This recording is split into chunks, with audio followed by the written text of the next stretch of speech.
Welcome to Earth, a love story. Written and read by Robin Lassiter. Chapter 2. But certainly there was an Eden on this very unhappy earth. We all long for it, and we are constantly glimpsing it. Our whole nature at its best and least corrupted, its gentlest and most humane, is still soaked with the sense of exile. J.R.R. Tolkien. Once upon a time, in the largest, least populated county in Colorado, a few miles from the New Mexico border, a back-to-the-lander settled into a tiny valley in the middle of nowhere, with a peace and love hippie, and made a life in a geodesic dome they built themselves.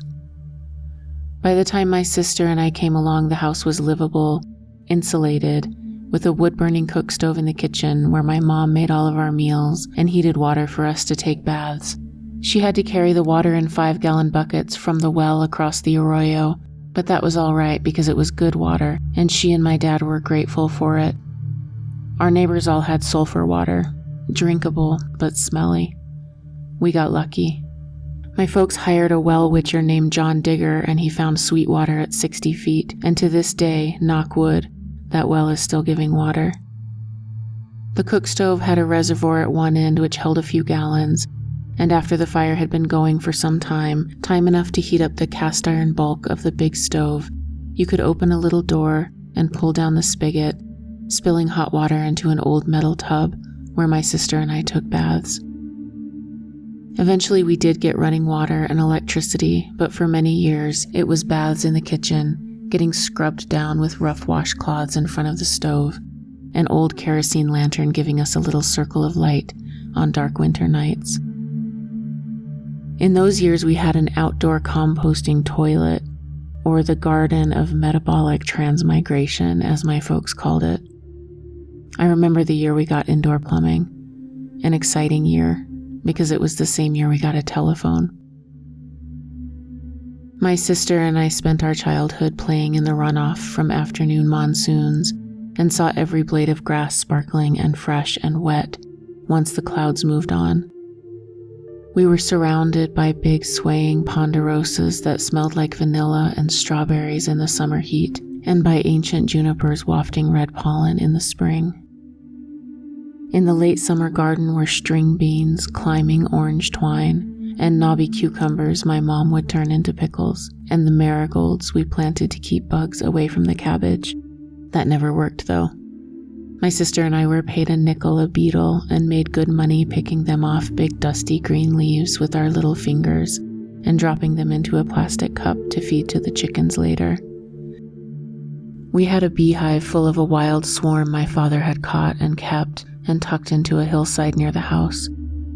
My sister and I spent hours carefully off to the side, watching the bees come into land, so tired and heavy with pollen they could barely fly. Some years the whole valley was overwhelmed by tall yellow clover, reaching far above our heads so that when we walked through it, it was like we were making our way through a thick forest, stepping carefully in case we startled a rattlesnake. In those years, the honey was almost black, thick and syrupy and musky, and so sweet it burned our throats. One year, for reasons unknown, the yellow clover disappeared from the valley completely, and only white clover grew. That year the honey was completely clear, a watery, delicate nectar. At night there were crisp stars above the tree-black ridgeline, Orion coming to tell us there was no turning back from winter. And in our warm little dome, my mother read us to sleep by candlelight. She read us Black Beauty and Little Women and The Secret Garden and over The Hobbit. And we dreamed of horses and half-hidden gates to other worlds and dark spiders with big sticky webs. Winters were long and cold. Snow drifted high against the north-facing side of the dome. My older sister and I dug tunnels into the drifts and punched out little caverns for ourselves. We curled up with our dogs, and our breath and body heat melted the innermost layer of snow. Our mittened hands rubbed the melt back into the walls where it froze again, creating a hard inner shell, We grinned at each other, clever and warm inside of our little snow caves. My mother called us in for winter ice cream, a big stainless steel bowl scooped full of snow mixed with condensed milk and sugar and vanilla. At the first sign of spring, my mother took us into the forest where we found fuzzy purple pasque flowers pushing up through the remnants of snow clinging to the carpet of fallen pine needles. She sang sweet songs and showed us how to make mud pies and took us down to the stream that crossed the mouth of the valley to search for snails and water striders there. We always looked for fish, too, but only found quarter-sized toads and sometimes long, black, shiny, squirming leeches. The red-winged blackbirds landed heavily on cattails, rocking back and forth like metronomes, calling their watery calls. These are the snapshot memories of my childhood, and they wove my reality together like a poem. The golden-bellied bees heavy with pollen, the black and white magpies calling from high up in the big ponderosa across the pond, my mother dancing in the kitchen, tiny sun-bleached mouse bones on big red anthills, my father building a bridge, the flashing red wings, the garden marigolds with their strong medicinal smell, the sound of coyotes calling and of our dogs barking them away, the little rivers that appeared after the rains, the steep arroyos craggy from erosion, and the big white rooster that would peck a hole in the back of my hand if I wasn't careful when I went to collect the eggs. There was all of this, and then, best of all, there were the horses. A kaleidoscope of horses swirling around me in my dreams and in my waking life and in my drawings and my stories. They were a reason to tromp through the forests, up and down the 2 ridges that sheltered our valley, a reason to run until it felt like my lungs would burst, a reason to become strong and tenacious.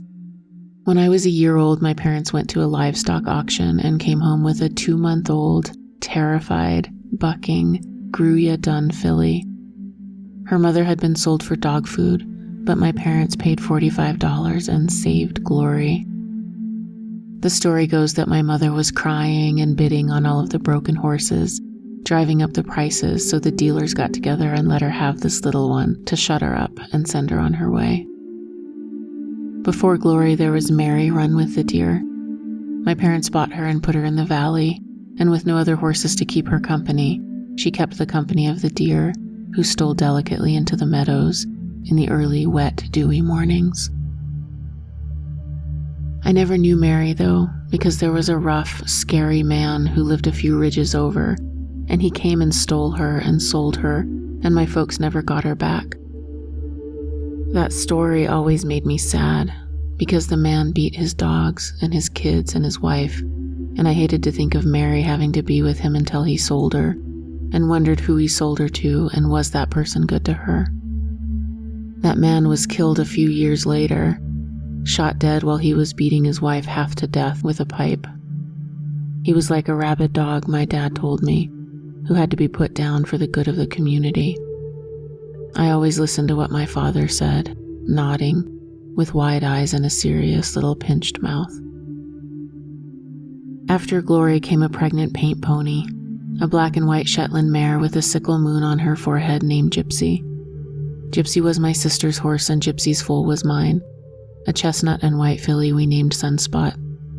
I loved Sunny and took sun-dappled naps with her, my face pressed into her side. She smelled like hay and sage and that dusty, perfect horse smell, and I heard her heartbeat thud and her breath fill her lungs and felt her twitch away a fly. I dreamed of horses every night and rode them bareback every day for miles and miles through the ridges and valleys. My sister and I slept in our riding clothes and woke before sunrise to catch the horses when they came in for water. If we woke up too late to catch them then, we'd put on our bought-at-the-local-thrift-store cowboy boots, sling bridles over our shoulders, shove handfuls of oats into our pockets, and walk the trails to find them and try to tempt them close enough to catch. In the heat of the day, they'd likely be deep in the forest on the north-facing side of the North Ridge, up above Mosquito Swamp. In the afternoons after the monsoon rain swept through, we might find them grazing in Meadow of Morning or at the end of the canyon. The tough part was if they sensed us coming, they'd be off, and we'd have to chase them up and over the ridges and into the valleys, so that by the time we got to start riding, we'd all have already run 3 or 4 miles. In the winter, they were easier to find, hanging around the barn waiting to get fed big piles of fragrant hay that we'd stacked in the fall. Getting hay with my dad and my sister is still one of my very favorite memories. And every fall when I smell green chilies roasting and see that clear blue fall sky and the cottonwood leaves starting to yellow, I think of us in an old pickup truck bouncing slowly through the hay fields out east of town. My sister and I took turns driving the truck, reaching the pedals with our tiptoes, our necks stretched long so we could see over the steering wheel, creeping along in low gear, going from bale to bale while my dad walked alongside and tossed them up onto the truck.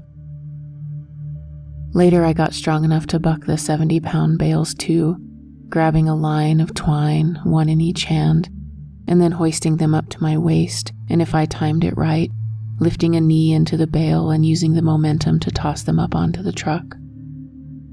We'd go home the long way to avoid being on the main road with our big load of hay. That meant driving through Ludlow Canyon and hearing the stories about the miners there who in 1914 went on strike, and how the Colorado National Guard came to break them up with machine guns and fire. They shot miners and burned their tents, suffocating in smoke 11 children and 2 women who dug a pit under their tent to avoid the gunfight. The Ludlow Memorial stands today with a dark stairway into a concrete pit filled with ghosts and grief to mark the spot where the women and children died.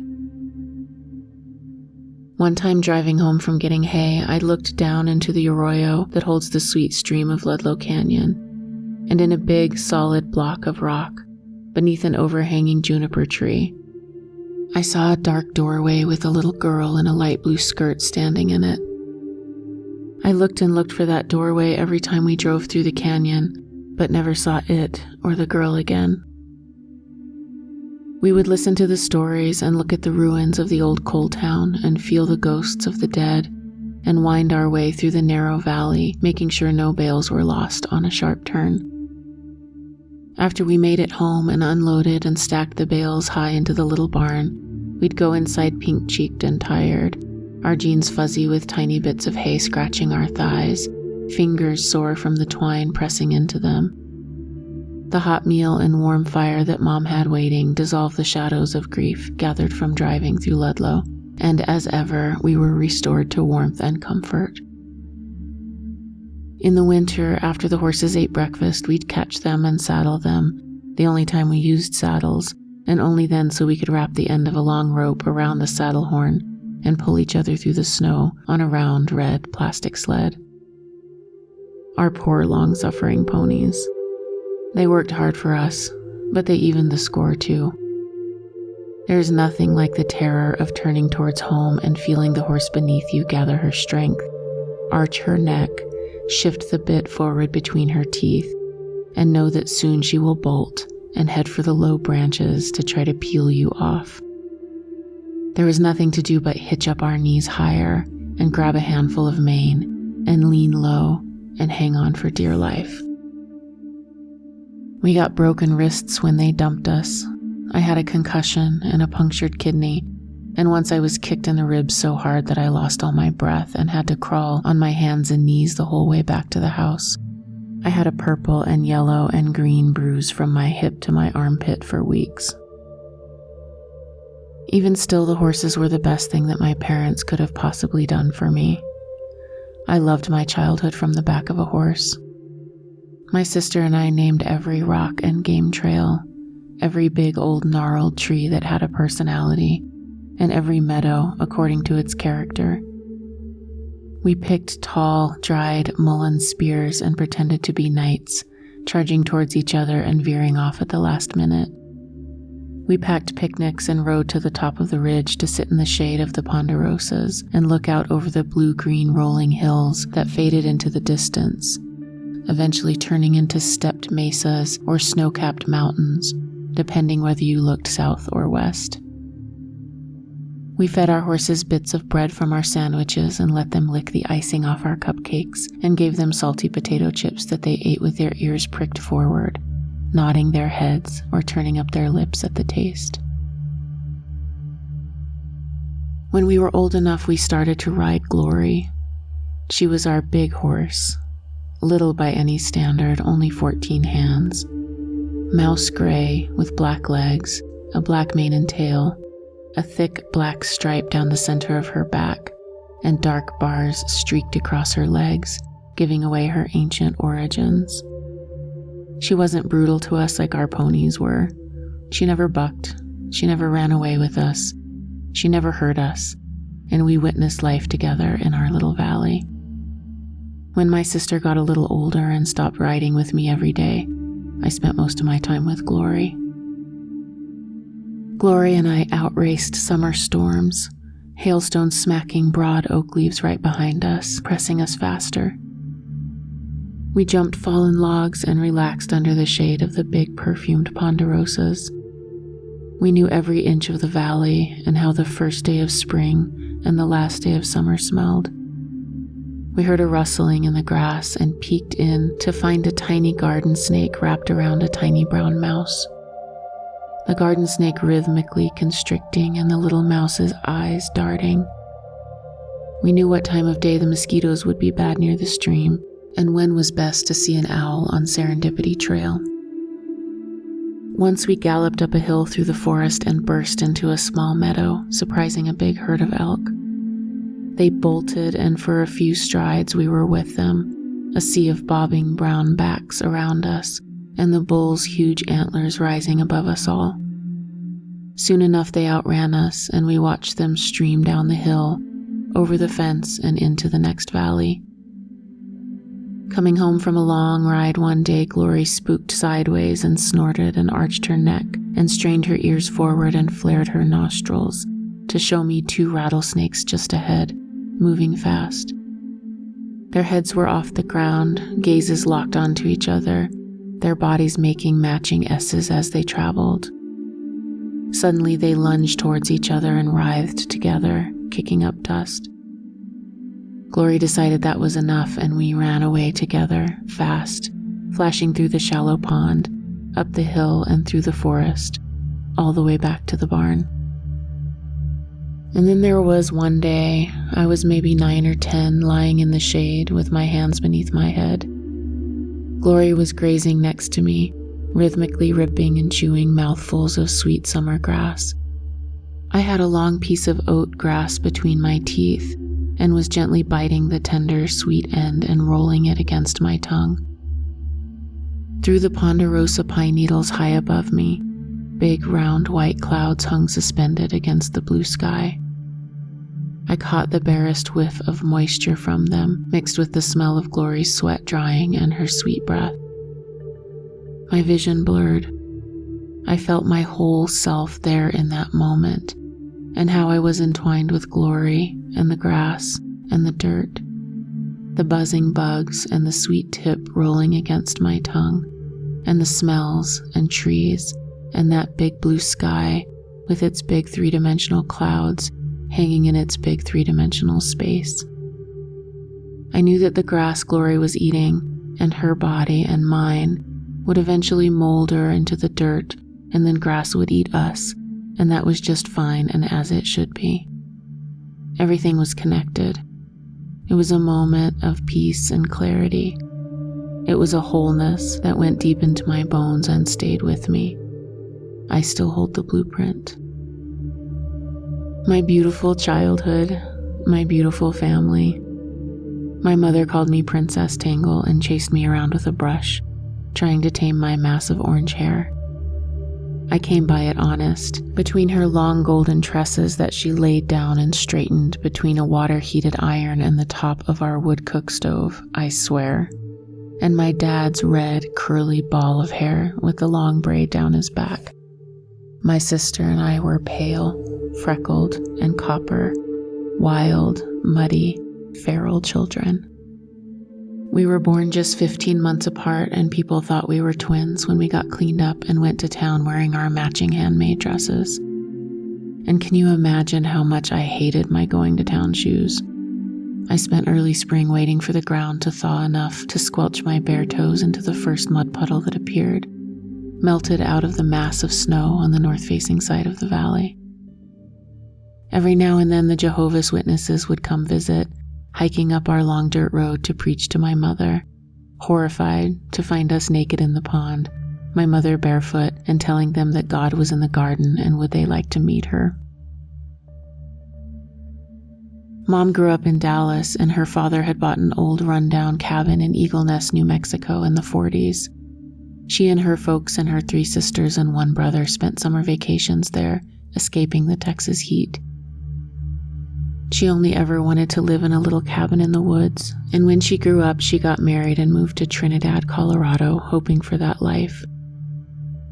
Instead, she lived in a tiny government house in town, waiting for her husband to decide if he wanted to have kids with her, or if he ever wanted to get land and have a garden, or if now that he'd finished his nursing degree, could she go to school, which had been the promises made when they got married. When he said no, he didn't want that life after all, she decided to make the best of things and asked him to at least buy her a washing machine, so she didn't have to go down to the laundromat and walk past the creeps in their Jeeps, watching the women work. He said no to that too, good thing for my sister and me, and while she was at the laundromat, she saw my dad with his rainbow suspenders and the dragon embroidered onto his pack, and she struck up a conversation. My father had hitchhiked to town to wash his clothes and be around people and watch women work, and he told her about the dome and the land. And I'm sure there was more to it, but according to the story that was passed down to me and my sister, that was pretty much it. My father told me he was walking home in the dark one night from the neighbor's house, a mile away as the crow flies, and when he stepped into the pitch-dark dome, he could feel someone's presence in the space. He called out, "Who's in here?" And it was my mom, upstairs, in the loft, in his bed. My dad grew up in Newport News, Virginia, in a cinder block row house where the cockroaches scuttled away when the kitchen light was flicked on at night. His father, my grandfather, fell dead at 48 years old in a gas station parking lot in Cookeville, Tennessee. My father was 18, and his father's death made him head of the household and spared him from being drafted into the Vietnam War. My father went to Virginia Commonwealth University and got a degree in commercial art. He bought an old Chevy truck and erected a canvas-covered hoop, like a covered wagon, across the bed of it and drove west, as far away from the row houses and the poverty as he could get, to look for his place in the world. What he found was a little valley in southern Colorado, 25 miles from the nearest town. Neither of my folks had any money, so they worked on the dome as they could afford it. In the meantime, they kept their clothes under the covers at night so they would already be warm when they got dressed in the morning. My mom told me they bought bananas once, and by morning you could have killed someone with them, frozen solid. They got pregnant with my sister right away, and my dad got a job, hitchhiking into town each morning and getting dropped off 3 miles from home each night. He'd walk up the road and feel his heart well up when he came over the hill to see the dome lit up and warm, knowing my mom was cooking something nice and nourishing after his long day laying block or riding a shovel or hanging drywall. There are endless, sweet stories of their early days with Mary Run with the Deer and their turkeys that roosted in the trees at night, and how their first Christmas together, my dad bought my mom some ribbons for her hair, and she went to the thrift store and found him a platter with bluebirds on it. On Saturday nights, they'd have mock fried chicken, which was a can of cream corn poured over fried potatoes. When my sister came, they had $14 in the bank. For Easter Sundays, me and my sister dressed up in pleated skirts and shiny white shoes, mine always scuffed, and our folks hid the eggs we dyed the night before in among the scrub oak and sage. Easter Sunday nights, my dad made sure to tell us about the origin of the word Easter. Esther, a pre-Christian goddess who was celebrated at the beginning of spring, and it all had to do with fertility and life returning after a long winter. That made much more sense in our little valley than some confusing story we'd heard about Jesus and a giant rabbit hiding eggs together. We also learned about the golden mean and Pythagoras and the magic of the number 9, what art is and isn't, how to shoot a gun, and how to chop kindling without chopping off a finger. A horseshoe hung over our little front door, for luck, and on the other side was a growing collection of wishbones from Thanksgivings and Christmases. Not broken, because we already had everything we needed, and best to save the wishes for a rainy day, if it ever came. All of this made up the rich drama of my childhood, and it was idyllic. I think I agreed to come to this planet with the strict stipulation that I get to experience a lot of beauty, a lot of magic, and a lot of reasons to deeply love it here. I needed my fairy tale childhood to remind me of heaven so that I would know it is possible for it to exist here on earth, and to galvanize me for what was to come. Because woven directly into the beauty is the suffering. This life on earth thing is not for the faint of heart.